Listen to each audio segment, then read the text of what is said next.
embarking on a thrilling journey across the world. This video unveils the 5 most dangerous railway tracks, each with its unique challenges and breathtaking scenery. These tracks not only test the limits of engineering, but also the courage of those who dare to traverse them. Fasten your seatbelts as we take you on a heart-pounding, adrenaline-pumping ride. Number 1. The Takamori Line. The Takamori Line is a Japanese railway, and at first you may think there's nothing really wrong with this train line, because it goes through a beautiful section of Japan that's complete with lush greenery and mountains for the riders to awe at. But there's the danger right there. It's nature, you see. While Japan is a beautiful nation in various ways, it's also one that is somewhat prone to ecological disaster. And when that occurs, the train lines are sadly one of the things that are affected the most. For example, in 2016, there were earthquakes that were so violent that they completely shut down the entire Takamori line. So just imagine being on one of those trains when an earthquake occurs. Exactly.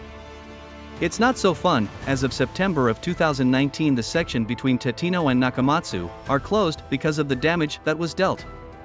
But wait, there's more. As the train passes through the volcanic area Kumamoto, the train can sometimes be involved in eruptions, and the results of them, don't believe me? Well, if you look at the area near the tracks at points in that section, you'll see that there's lava markings getting dangerously close to the tracks. If the lava was to go and touch the tracks, the metal line would very easily be melted.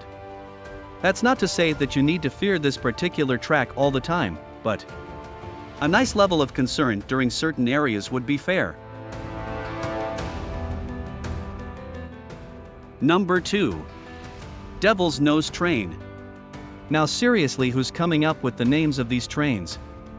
These would scare most people away from taking them, and yet they seem more than happy enough to name them such things as if it makes them even cooler to ride on.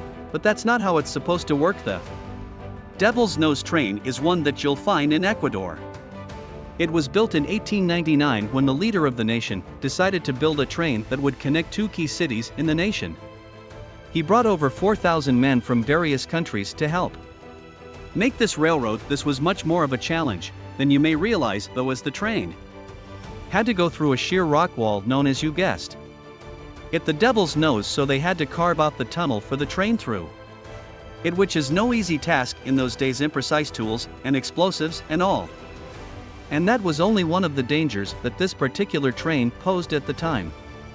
At the time of the construction, the track was plagued with heavy rainfall, poisonous snakes, malaria, jaguars, frequent seismic activity, yellow fever, and dysentery, which all delayed its progress.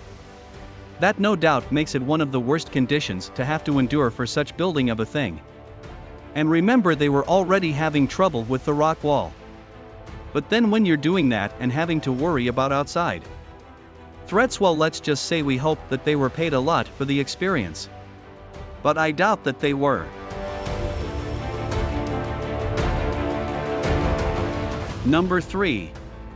The Death Railway. You know you're doing something wrong train-wise if your railroad's called the Death Railway, because that means at least one person has been killed on the tracks, and more likely than not a whole lot more. But in this case, it was more about how the railroad got built that led to that name. The Burma Railway was a 258-mile railway between Banpong, Thailand, and a place in Burma that was built by the Empire of Japan in 1943 to support its forces in the Burma campaign of World War II, so a railway that has great historical significance.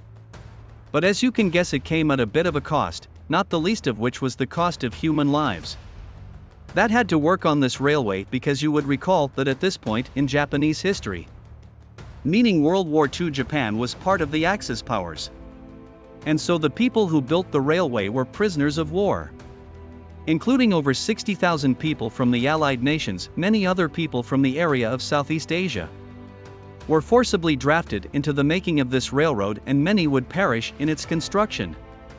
12,621 Allied POWs died during the construction.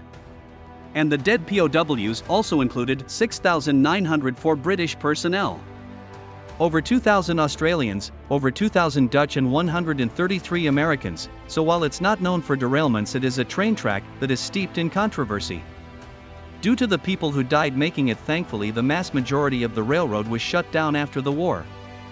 but a section of it would then be reopened in 1957. Number 4. White Pass Yukon Route. Anyone who watches Discovery Channel show Gold Rush knows that the Yukon and certain parts of Alaska are some of the most treacherous areas to traverse. Even if you have a vehicle, so it's not surprising that a particularly dangerous route through the area was by that of train back in the earliest days of the region. Being popular, I speak of course of the 1898 Gold Rush. That occurred in the Yukon, where people came in by thousands in order to try and make it big. But getting to the gold fields was no easy task. And thus the miners would use the White Pass and Yukon Route railways to go to try to get there. The route continued operation out until 1982, and in 1988 was partially revived as a heritage railway.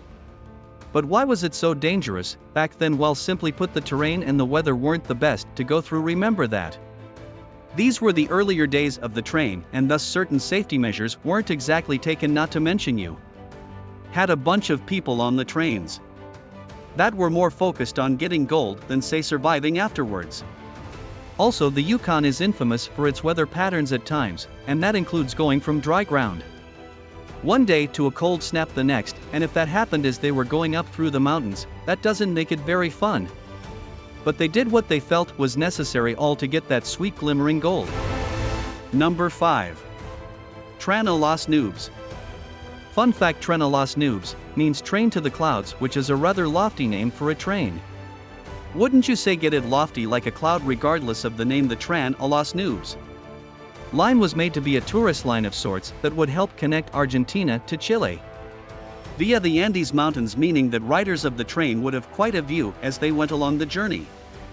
In fact, at its peak it would be nearly 14,000 feet above sea level as it went through the mountains, making it one of the highest railways in the world. Over time it became solely a tourist train known as the Heritage Line, even offering cheap tickets so that people could go and ride on it. You can probably already sense the danger in this train route. That's because it's labeled one of the most dangerous train passages out there.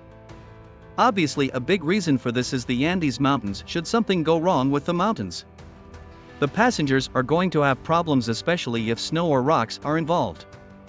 Secondly, the train has 21 tunnels on 13 formidable bridges that you have to go through, and on each one of which could go and challenge the train stability.